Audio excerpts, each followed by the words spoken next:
Breaking news air India 171 ప్రమాద దర్యాప్తులో కీలక పురోగతి కొనసాగుతోంది. ఇంధన స్విచ్ చుట్టూనే అనేక సందేహాలున్నాయి. ఫ్యూయల్ సరఫరా స్విచ్లను ఆఫ్ చేసినట్లుగా సందేహాలు వ్యక్తమవుతున్నాయి. అందుకే టేక్ ఆఫ్ అయిన వెంటనే సడన్గా థ్రస్ట్ను కోల్పోయినట్లుగా అనుమానాలు వ్యక్తం చేస్తున్న పరిస్థితి కనబడుతోంది. ఇక ఆ స్విచ్లను ఉద్దేశపూర్వకంగానే ఆపారా, రీసెట్ చేయడానికి ప్రయత్నించారా? ఇలాంటి సంచలన అంశాలను వాల్ స్ట్రీట్ జర్నల్ ఒక కథనం ప్రచురించింది. విమానం 2 ఇంజన్లు సరిగ్గానే ఉన్నట్టు వెల్లడించింది. ప్రమాదం జరిగి రేపటికి సరిగ్గా 30 రోజులు అవుతుంది. అయితే ప్రమాదంపై రేపు ప్రాథమిక నివేదిక విడుదలయ్యే ఛాన్స్ కనిపిస్తోంది. జూన్ 12న టేకాఫ్ అయిన కాసేపటికే ప్రమాదం చోటు చేసుకుంది. ఈ ఘటనలో మొత్తం 260 మంది మృతి చెందారు. 625 అడుగులకు మించి విమానం ఎగరలేకపోయింది. బీజే మెడికల్ కాలేజ్ హాస్టల్పై AI 171 కుప్పకూలిన ఘటనకు సంబంధించిన ఫైల్ షాట్స్ మీరు చూస్తున్నారు. ఆ రోజు ఎందుకు ఈ విమాన ప్రమాదం జరిగిందనే కోణంలో ప్రస్తుతం దర్యాప్తు చేస్తున్న అధికారులకు ఇంకా ఒక క్లారిటీ రాని పరిస్థితి. థ్రస్ట్ కోల్పోవడం అంటే థ్రస్ట్ వల్ల విమానం ముందుకు నెట్టబడుతుంది, కానీ థ్రస్ట్ లేక నో థ్రస్ట్ అంటూ అక్కడి నుంచి మేడే కాల్ వచ్చింది. ఎందుకు నో థ్రస్ట్ అంటూ వాళ్ళు మేడే కాల్ చేశారు, అసలు ఏం జరిగింది, థ్రస్ట్ ఎందుకు కోల్పోయింది అనేదే ఇప్పుడు పెద్ద సమస్య. విమానం యొక్క ఫ్యూయల్ సరఫరా చేసే ఇంజన్లకు ఫ్యూయల్ సరఫరా చేసే బటన్ ఆటోమేటిక్గా స్విచ్ ఆఫ్ అయినట్టుగా తెలుస్తుంది. స్విచ్ ఆఫ్ అవడంతో విమానం ఇంధన సరఫరా నిలిచిపోయి వెంటనే అది లాక్ అవ్వడంతో థ్రస్ట్ ఆగిపోయింది. పైకి ఎగరడం నిరోధించడం వల్ల వెంటనే కుప్ప కూలిపోయినట్టుగా కొన్ని ప్రాథమిక అంచనాలు అయితే చెప్తున్నాయి. అంటే ఎలా జరిగింది అసలు ఆ ప్రాసెస్, ఎందుకు జరిగింది, ఎలా జరిగింది, ఏదైనా తప్పిదం వల్ల జరిగిందా లేదా అనుకోని ఘటన వల్ల చోటు చేసుకుందా అనేది ఇప్పుడు ఇంకా తేలాల్సి ఉంది. ఇది వాల్ స్ట్రీట్ జర్నల్ కథనాన్ని అయితే ప్రచురించింది. ముఖ్యంగా AI 171 ప్రమాదంలో ఇంధన సరఫరా స్విచ్లకు సంబంధించే సందేహాలను వ్యక్తం చేస్తుంది ఆ కథనం కూడా. అమెరికా అధికారుల అంచనాలను విషయాలు వెల్లడిస్తోంది. ముఖ్యంగా విమానంలోని GE సంస్థకు చెందిన 2 జెట్ ఇంజన్లు సక్రమంగానే పనిచేస్తున్నట్టు చెప్తోంది. ఇంధనం సరఫరా చేసే స్విచ్లు ఆఫ్ అయి ఉంటాయంటూ అమెరికా నిపుణులు అభిప్రాయపడుతున్నారు. దీంతో టేకాఫ్ అయిన వెంటనే హఠాత్తుగా విమానం థ్రస్ట్ కోల్పోయి ఉంటుందని చెప్తున్నారు.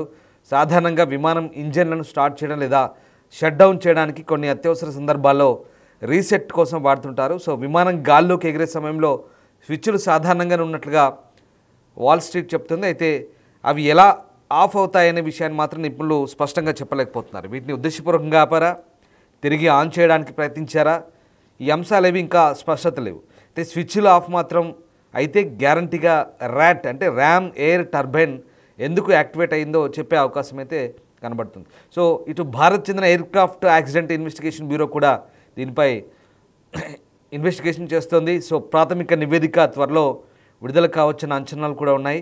America national transportation safety board కూడా భారత దర్యాప్తు సంస్థలకు సహకారం అందిస్తోంది. అయితే భారత ప్రభుత్వం ఇతర దేశాలకు డేటాను షేర్ చేయడం అభిప్రాయ భేదాలున్నట్టుగా వాల్ స్ట్రీట్ చెప్తోంది. ఇక ఈ ప్రమాదంపై అమెరికా అధికారులు ఆ విమానం మోడల్ లేదా GE ఇంజన్లతో దుర్ఘటన సంబంధం లేదని దర్యాప్తు సూచిస్తున్నట్టుగా చెప్తున్నారు. సో ఇప్పటివరకు FAA లేదా బోయింగ్, GEలు ఎటువంటి సర్వీస్ బులెటిన్ విడుదల చేయలేదన్నారు. ఇక వైమానిక రంగానికి చెందిన ఎయిర్ కరెంట్ అనే ఒక పత్రిక కూడా ఈ ప్రమాద దర్యాప్తు సంబంధించి మొత్తం ఇంధన కంట్రోల్ స్విచ్ల చుట్టూనే ఉన్నట్టుగా అభిప్రాయపడుతుంది. సో దర్యాప్తు ముందుకు సాగే కొత్త సమాచారంతో ఈ అంచనాలు, అభిప్రాయాలు మారే అవకాశం కనిపిస్తుంది. ఇప్పటివరకైతే జరిపిన విశ్లేషణ, దర్యాప్తు ఆధారంగా ఇక AIIB ప్రాథమిక నివేదిక రూపొందించింది. సో మంగళవారం నాడు కేంద్ర పౌర విమానయాన మంత్రిత్వ శాఖతో పాటు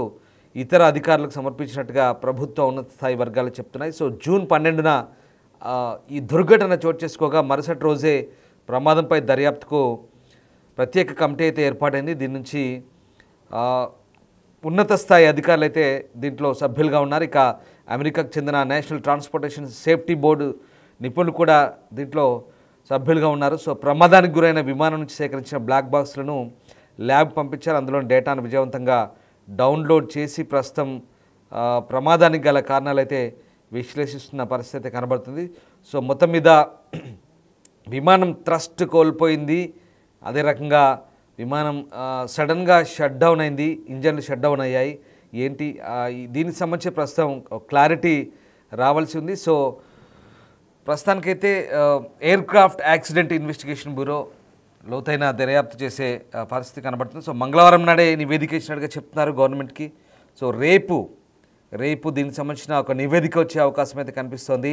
డ్యూయల్ ఇంజన్ వైఫల్యము, సాంకేతిక లోపమా, ఇంధన నియంత్రణ స్విచ్ల కదలికల లోపమా, అసలేంటి ఈ మొత్తం వివరాలన్నీ కూడా రేపు బయటపడే అవకాశం ఉంది. అహ్మదాబాద్లో ఎయిర్ ఇండియా విమానం కూలిపోయి నెల రోజులైంది. నెల గడిచిన తర్వాత అత్యంత దారుణమైన విమాన విపత్తుల్లో ఒకదానికి దారితీసిన దానిపై ఇప్పుడు ఈ ప్రాథమిక నివేదిక శనివారం విడుదల కావచ్చని అంచనా వేస్తున్నారు. సో భారతదేశం అంతర్జాతీయ పౌర విమానయాన సంస్థల్లో సభ్యులుగా నిబంధనల ప్రకారం సభ్య దేశాలు ప్రమాదాలపై 30 రోజుల్లోపు నివేదికలు సమర్పించాల్సిన పరిస్థితి కనబడుతుంది. సో జూన్ 12న లండన్ వెళ్తున్న ఎయిర్ ఇండియా విమానం బోయింగ్ 787 డ్రీమ్ లైనర్ టేకాఫ్ అయిన కొన్ని సెకండ్లోనే అహ్మదాబాద్లోని బీజే మెడికల్ కాలేజ్ హాస్టల్ భవనంపై దూసుకెళ్ళింది.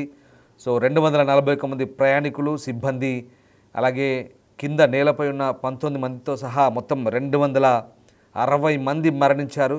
ఈ ఘోర విమాన ప్రమాద ఘటన దర్యాప్తు చేస్తున్న air craft accident investigation bureau AAIB, అలాగే అమెరికాకు చెందిన NTSB national transportation safety board, అలాగే బోయింగ్ నిపుణులు వీళ్ళంతా కలిసి పార్లమెంటరీ స్టాండింగ్ కమిటీకి అయితే వివరణ ఇచ్చారు. ప్రమాదానికి దారితీసిన కారణాలపై లోతైన దర్యాప్తు జరిగిందని, కీలకమైన బ్లాక్ బాక్స్ విశ్లేషణను ఢిల్లీలోని ఎయిర్ క్రాఫ్ట్ యాక్సిడెంట్ ఇన్వెస్టిగేషన్ బ్యూరోలో ప్రయోగశాలలో నిర్వహిస్తున్నట్లుగా ఆ ప్యానెల్ చెప్పారు. సో ఈ ప్రమాదం జరిగినప్పటి నుంచి కూడా ప్రమాదానికి దారితీసిన కారణాలకు సంబంధించి అనేక సిద్ధాంతాలు అయితే వెలువడ్డాయి. ఇది ప్రపంచవ్యాప్తంగా నిజంగా చర్చనీయాంశంగా మారిన పరిస్థితి. సో వీడియోల విశ్లేషణ, ఆ రకంగా బోయింగ్ 787 డ్రీమ్ లైనర్ యొక్క చరిత్ర ఇవన్నీ కూడా విశ్లేషించారు. టేకాఫ్ తర్వాత లిఫ్ట్ను సరిగ్గా నిర్వహించలేకపోయింది, 625 అడుగుల ఎత్తుకు మించి ఎగరలేకపోయింది అనేది చాలా క్లియర్. సో ఈ ప్రమాదం వెనుక ఆ 2 ఇంజన్ల వైఫల్యం ఉండొచ్చని విమానయాన నిపుణులు అయితే చెప్తున్నారు. సో టేకాఫ్ అయిన కొద్దిసేపటికే ర్యామ్ ఎయిర్ టర్బైన్ అంటే ర్యాట్ మోహరించడం డ్యూయల్ ఇంజన్ వైఫల్యాన్ని సూచిస్తోంది. సో అలాగా విడిగా ఎయిర్ ఇండియా పైలట్లు ఫ్లైట్ సిమ్యులేటర్తో అంటే విమానం యొక్క సాంకేతిక లోపం కారణంగా గుర్తించినట్టుగా కొన్ని నివేదికలు చెప్తున్నాయి. సో క్రాష్ యొక్క చివరి క్షణాలను అనుకరిస్తూ పైలట్ ల్యాండింగ్ గేర్ను మోహరించారు, రెక్కల ఫ్లాప్లను కూడా వెనక్కి తీసుకున్నారు. ఈ కాన్ఫిగరేషన్ మాత్రం ప్రమాదానికి కారణం కాదని చెప్తున్నారు. సో అమెరికా అధికారుల దర్యాప్తు ముందస్తు అంచనాలను తెలియజేసి ఇక్కడ మనం ఇందాక అనుకున్నట్టుగా వాల్ స్ట్రీట్ జర్నల్ కూడా ఒక నివేదిక ఇచ్చింది. విమానం యొక్క 2 ఇంజన్లు ఇంధన ప్రవాహాన్ని నియంత్రించే స్విచ్లు ఆపివేయబడవచ్చని చెప్తున్నారు. సో బోయింగ్ 787 డ్రీమ్ లైనర్తో ఎటువంటి సమస్య లేవని అమెరికా అధికారులు చెప్తున్నారు. అనేక సిద్ధాంతాల మధ్య ఓ ప్రాథమిక నివేదిక క్రాష్ వెనుక గల కారణాలపై స్పష్టమైన చిత్రాన్ని అందిస్తుంది. సో పూర్తి నివేదిక రావడానికి నెలలు కాకపోయినా చాలా వారాలు పట్టే అవకాశం ఉన్నట్టుగా చెప్తున్నారు. ఏదేమైనా రేపు దీనికి సంబంధించిన పూర్తి నివేదిక వచ్చే అవకాశం కనిపిస్తుంది. రేపు ఇది నివేదికను బట్టబయలు చేసే అవకాశం అయితే కనిపిస్తోంది.